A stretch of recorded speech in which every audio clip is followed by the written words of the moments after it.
Hi,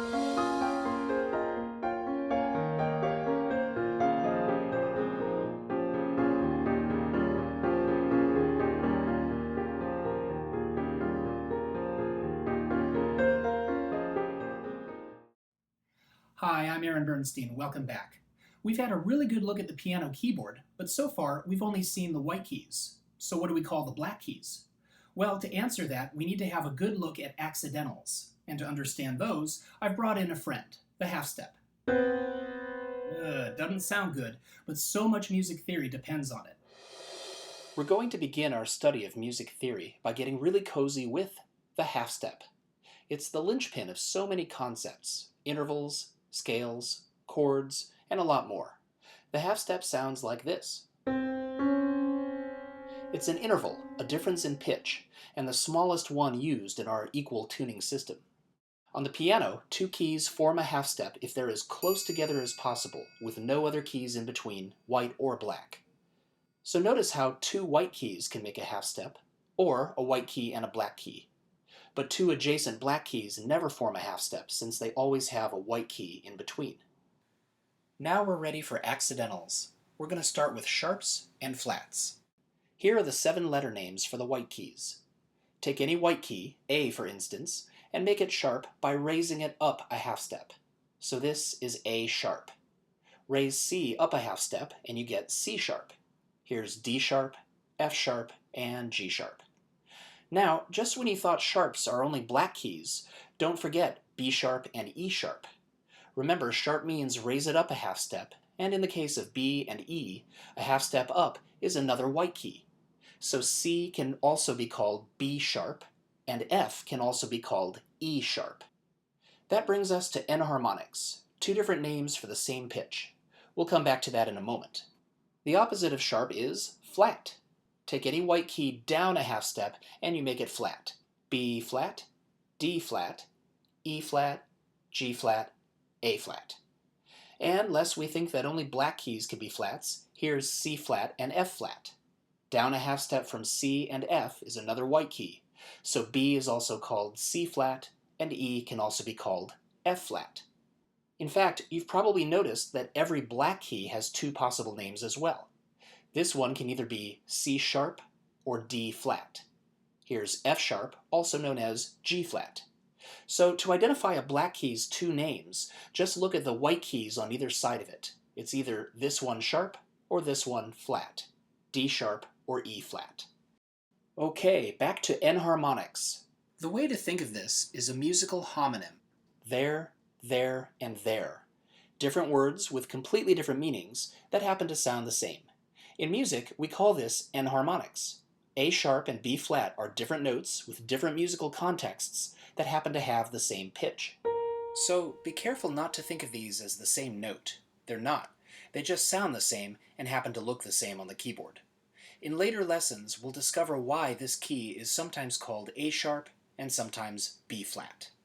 So as you've seen, we have different symbols for sharp and flat. The sharp sign looks like a hashtag, and flats look like lowercase b's. If you spell out the letter name of a note, like C sharp or E flat, the accidental symbol goes after the letter.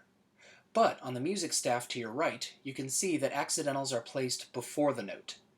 And watch how they're put on the same line, or in the same space, as the note head.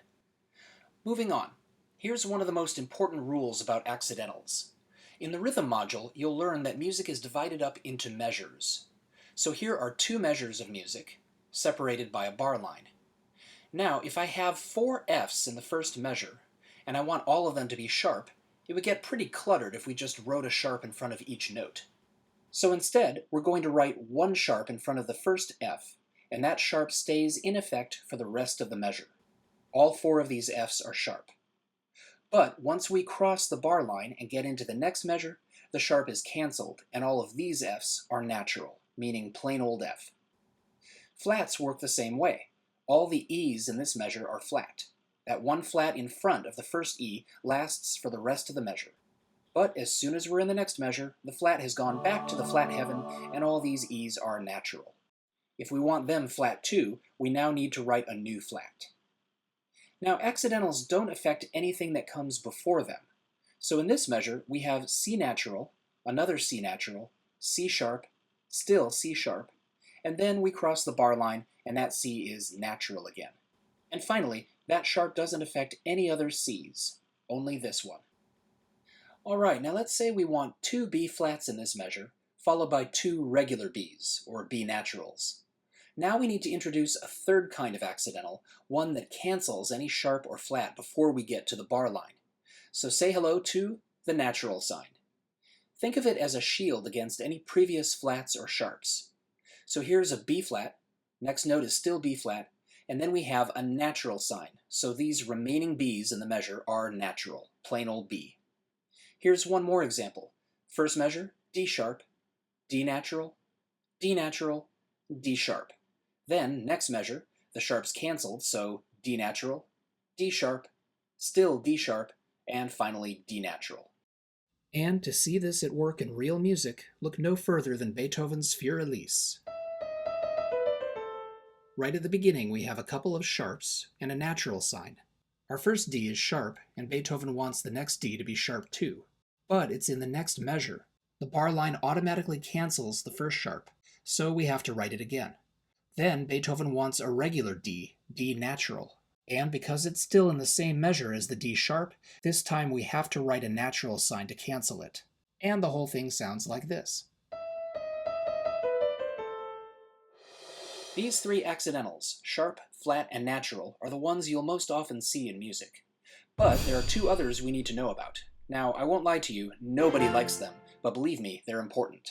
Sometimes we need to take an F sharp, for example, and raise it up another half step. And get ready to laugh, or cry depending on what kind of day you're having. We call this F double sharp. No kidding. You're probably thinking, but that's G. And most of the time you'd be right. But there are situations we'll find ourselves in later on where musical grammar will force us to call it F double sharp. Don't worry about it right now. Just be aware that double sharp means we've taken any white key and raised it up 2 half steps, and we keep the original white key's letter name. Oh, by the way, here's the symbol for double sharp. And our last lunacy for today, if there's such a thing as double sharp, you know where this is going. Behold, the double flat. Once in a while, we have to take a B flat and lower it another half step. I know it looks like A, but it's sometimes called B double flat. Again, this will all make sense later on. For now, all you need to know is double flat means take any white key down 2 half steps, keeping the original white key's letter name. All right, we made it through. One final thing about half steps. If both notes have the same letter name spelling, C to C sharp, it's called a chromatic half step. On the other hand, if the notes have adjacent letter name spellings, C to D flat, then we call it a diatonic half step. This will be important later on when we use half steps in scales. All right, let's put all this to use. I've got plenty of worksheets to give you practice on half steps and accidentals, and you might even come to respect those double sharps and double flats. I'm Aron Bernstein, and I'll see you next time.